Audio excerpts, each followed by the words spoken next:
Picture this. A Portuguese warship captain stands on deck looking at the horizon, and the horizon is gone, replaced by sails. 1,800 vessels stretching as far as he can see. Not a royal navy, not a coalition of nations, one fleet, commanded by one woman. A decade before this moment, she was working on a floating brothel on the Pearl River. No army, no inheritance, no political connections. Just a mind that understood power better than anyone who held it. The Ching dynasty sent their navy after her. Lost. The Portuguese sent warships. Lost.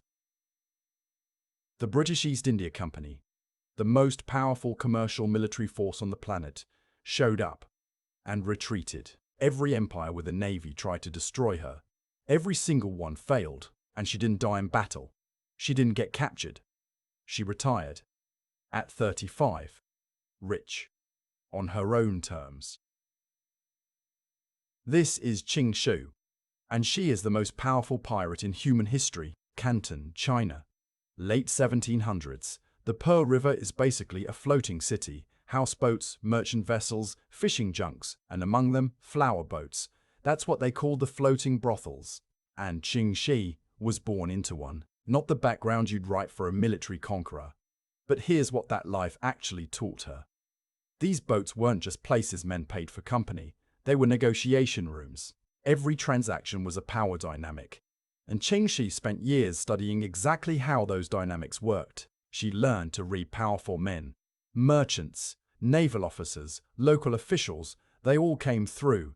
She learned what they wanted, what they feared, and crucially, what they give up to feel in control. She was building a skill set. She just didn't have a stage for it yet. Then a pirate lord walks in, and instead of her life getting worse, this is the moment everything changes. But not in the way you'd expect. She didn't fall for him. She negotiated. His name was Ching Shih, one of the most feared pirates in the South China Sea. He controlled a significant fleet, had a fearsome reputation, and for reasons that probably made complete sense to him at the time, he wanted to marry her. She said yes, but on 3 documented conditions. 50% ownership of his fleet, equal say in every strategic decision, and full control of all assets if he died. This is 1801. Qing Dynasty China. Think about that for a second. A woman on a floating brothel just negotiated a prenuptial agreement with a pirate warlord. And won. Ching Shih, a man whose entire career was built on taking things by force, looked at her terms and said yes. From that day, she was inside the operation, learning every route, every alliance, every revenue stream. She wasn't waiting to inherit a fleet. She was building the knowledge to run one. Then, 6 years later, Ching Shih dies in a typhoon. Most people would expect the whole thing to collapse. It didn't. It grew. She didn't take time to grieve. She moved. Within weeks, she was consolidating, not through sentiment, but through strategy. She called in every loyalty Ching Shih had built, and every favor she'd spent 6 years quietly earning. One by one, the captains came. And one by one they pledged to her, not to his memory. To her, she also made a move nobody saw coming. Her late husband's inner circle included a young military commander named Zhang Bao, her stepson. She elevated him, made him her top commander, and later, controversially, her second husband, which she also negotiated on her own terms. Of course she did. The Red Flag fleet under her command exploded. Hundreds of ships became over 1,800. A few thousand crew became 80,000. She wasn't inheriting an operation anymore. She was running a maritime state, but controlling 80,000 pirates is not a personality contest. She needed a system. So she wrote one. The code of laws Ching Shih wrote for the Red Flag fleet is the reason her empire actually worked. And almost nobody talks about it. Desertion, beheaded, unauthorized looting, death, stealing from the communal fund, death. The rules were not suggestions, but here's the thing. The code also said female captives could not be harmed under any circumstances. Pirates who took wives had to remain faithful or face execution. She built enforceable protections for women into the legal structure of an 80,000-person criminal organization. In 1807, more than most actual governments were doing, the code created something rare: predictability. Her crew knew exactly what was allowed and exactly what would get them killed.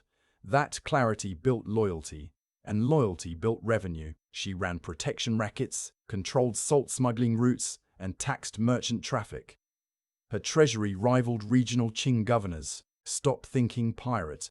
Start thinking CEO of a maritime state with a standing army of 80,000 and a legal code she personally authored.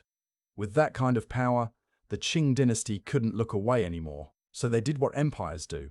They sent the navy. The Qing dynasty dispatched Admiral Quolang with a significant imperial fleet. The plan was simple: overwhelm her. It did not go simply. Ching Shih's forces dismantled the imperial fleet so completely that Quolang, by multiple historical accounts, drowned himself out of shame rather than return to the emperor. So, China reached out to Portugal. The Portuguese sent real warships, European naval technology, cannons, the works. They lost.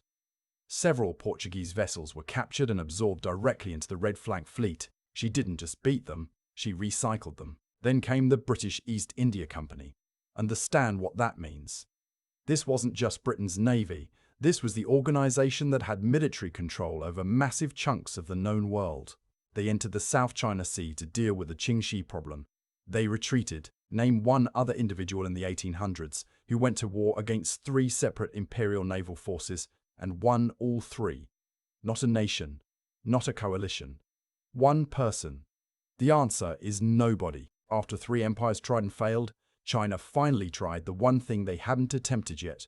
They offered her a deal. The Qing dynasty opened amnesty negotiations in 1810.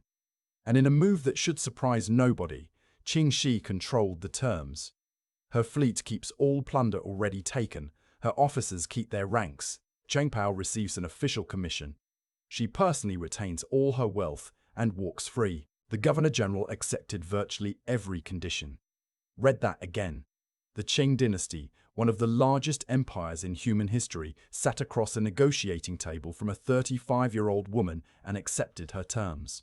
She didn't surrender. She transitioned.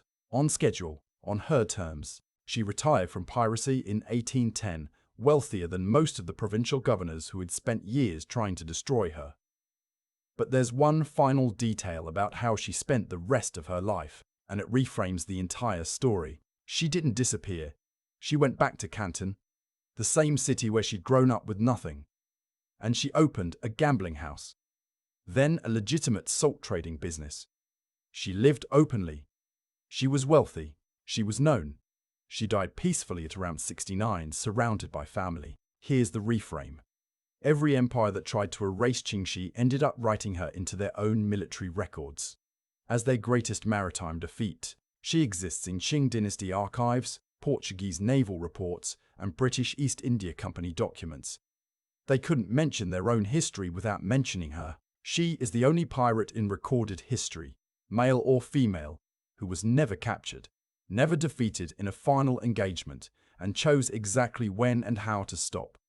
She didn't escape the system. She understood it, used it, broke it, and then cashed out before it could touch her. Think back to that Portuguese captain, standing on his deck, staring at 1800 sails. He was looking at the result of a woman who spent her entire life watching how power actually works, and deciding she'd rather wield it than serve it. History has a habit of forgetting the people it was most afraid of. Ching Shih spent 35 years proving that the most dangerous person in any room isn't the one with the most weapons. It's the one who understood the rules better than the people who wrote them. If you want more stories about the people history tried to bury, you know what to do.